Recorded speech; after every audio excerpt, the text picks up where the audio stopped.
Kita nyo naman, ayan, malinis naman yung head natin. Ayan, oh. Kahit 3K Odo tayo. Ayan. Ang nakikita lang nating problema, yung mga ino-overhaul kasi natutuyuan sila ng langis. Hindi nila na-check. Pero ito, tignan nyo. Tignan nyo yung langis. Maitim naman yung langis pero maputi naman yung ating head. Ngayon, papaanda rin natin to para ma-check yung oil pump kung gumagana pa rin ng maayos after 100k Odo. Okay. Ayan, o. Nakikita nyo yung langis. Ayan. Tahimik yung makina. Ayan, o. Maitim yung langis dahil hindi pa tayo nag-chase oil. Pero maputi yung head. I-rev natin konti. Tignan natin gaano kalakas yung flow. Ayan.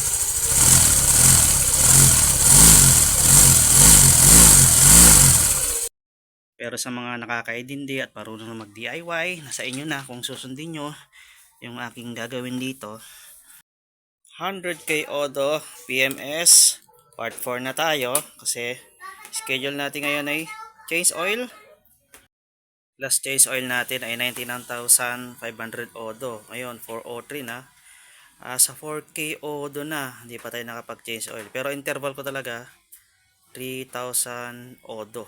Sumobra lang tayo ngayon ng 1,000. Nakikita nyo naman sa screenshot yung interval ng mga change oil natin. Naka-record yan.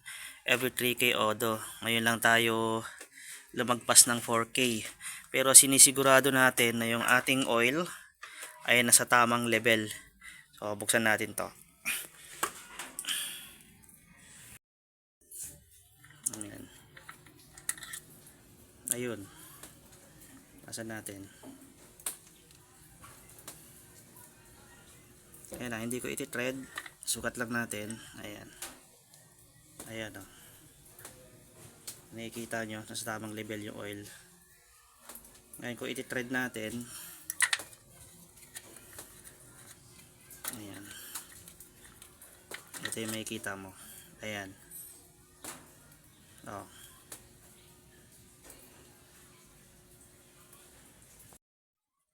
Buksan natin.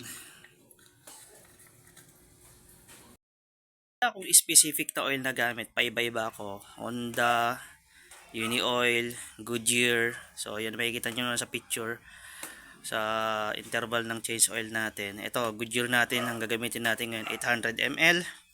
Ngayon, every 3k Odo, pero ang ginagawa natin, every 1.5, pag umabot na ng 1.5k Odo, nag-check na tayo ng oil level natin. Sa totoo lang, kapag umabot na ng 1.5 Odo, nagbabawas na talaga yung langis dito sa ating Honda Click.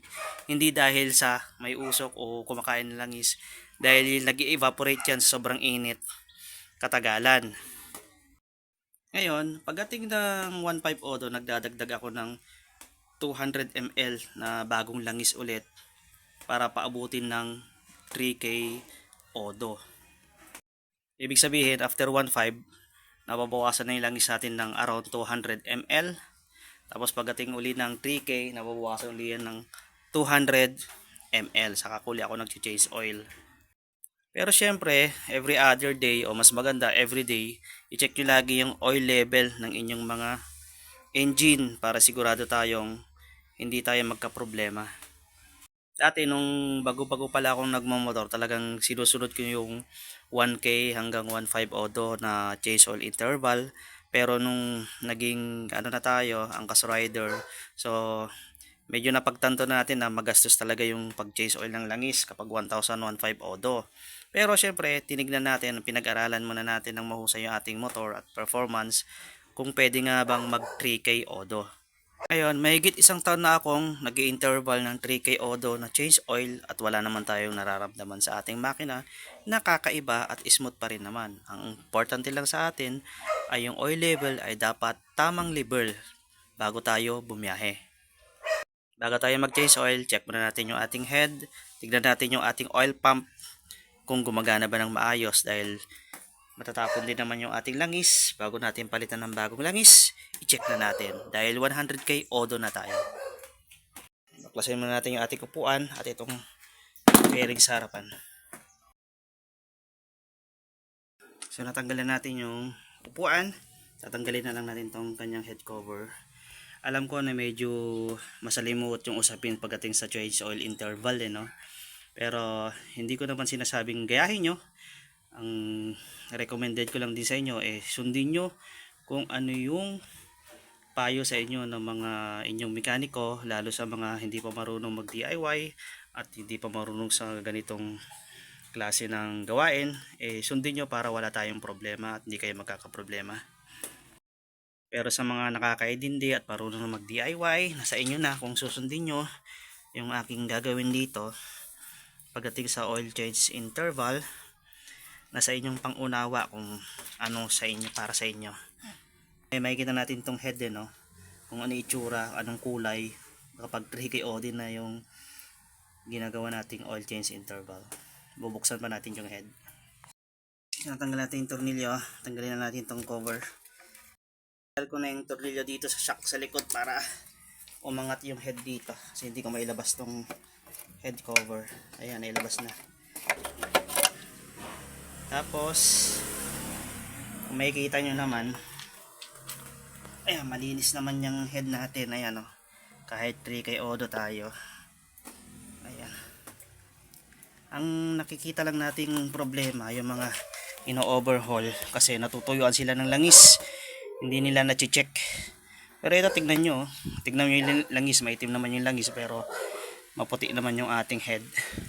Ngayon papaanda rin natin to para ma-check yung oil pump kung gumagana pa rin ng maayos after 100k Odo. Okay. Yung spark plug pala nito bago na hindi ko na nakuha na ng pagpalit nung huling video natin na dapat palitan kasi pudpud na. Pero ay napalitan na yan, bago na yan. Ilagay lang tayo ng basahan dito dahil siguradong magtatalsikan yan. Then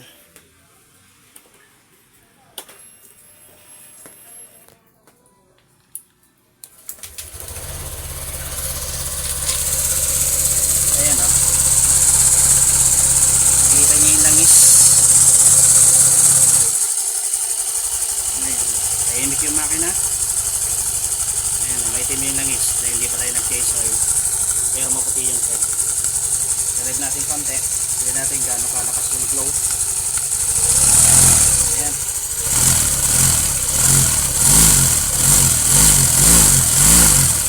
okay.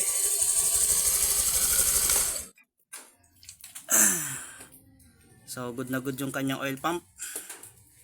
Babalik na natin yung cover, tapos i-change oil na natin. Kung napansin nyo, matiling yung kanyang kahit yung mga rocker arm nya, walang lagitik, walang ingay, walang tunog. Banda rin natin ulit.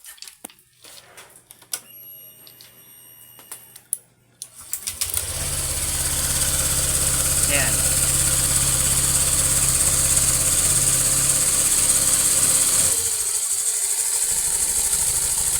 So ayan, naka-idle. Tuloy-tuloy yung daloy ng langis. Huwag natin i-rev dahil matalasik. Tahimik yung makina.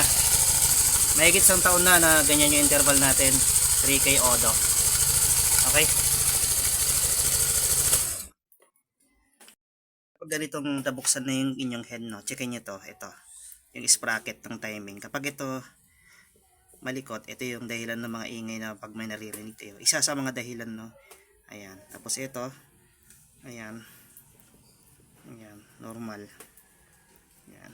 Ito hindi naman naka-timing pero kahit hindi naka-timing yan, pag yan talaga maalog nyo, ito, okay siya.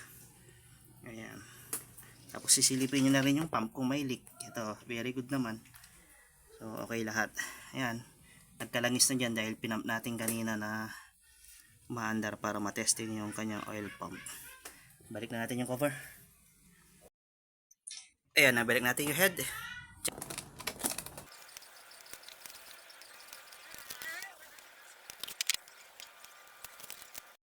Dito pa lang sa oil cap pagka puti-puti naman dito kasi hindi naman tayo natutuyan ng langis kahit yung 3K interval tayo, basta hindi lang tayo matuyuan ng langis, good na good yung makina natin. Ayan linis ayan linis naman Yung makita nyo lang maitim, siyempre yung latak ng langis dyan, yung nakikita nyo, hindi naman talaga matatanggal lahat sa pag-drain lang. Pero makikita nyo yung dinadaanan ng langis, malinis. Okay. Nagkakaitim lang naman yan pag natutuyuan ng langis at nag-overheat yung makina.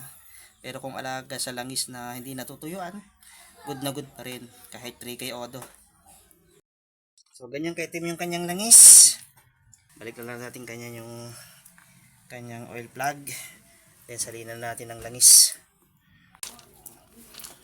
Salinan na natin ng langis. Pagpasensya nyo na ho yung imbudo natin, improvise lang. Pero kahit ganyan yan, nakakapagsalin ng langis yan. Tignan natin to.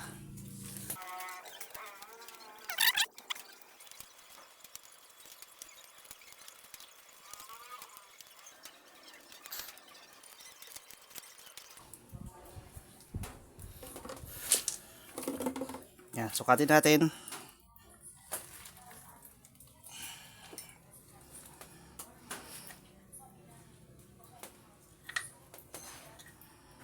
So ayun. Tama lang, 800 ml. Banda rin natin. Lock muna. Oh.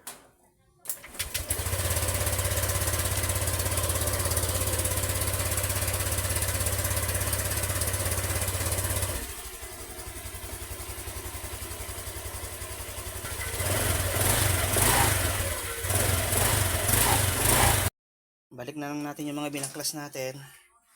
Then yung susunod naman. Susunod para sa 100K Odo PMS. Katulad nga ng sabi ko, masyadong controversial yung change oil para sundin yung 1.5 Odo. Pero sa atin 3K Odo tayo. Basta yung sinabi ko sa inyo, yun yung para sa akin, 3K Odo, pwedeng pwede sa ating motor. Pero sa mga hindi pa maalam sa motor, sundin nyo lang kung anong sabihin ng inyong mga mekaniko. Ngayon, pag natuto na kayo, kayo nang bahalang magtansya o alamin kung ano yung dapat para sa inyo. Okay?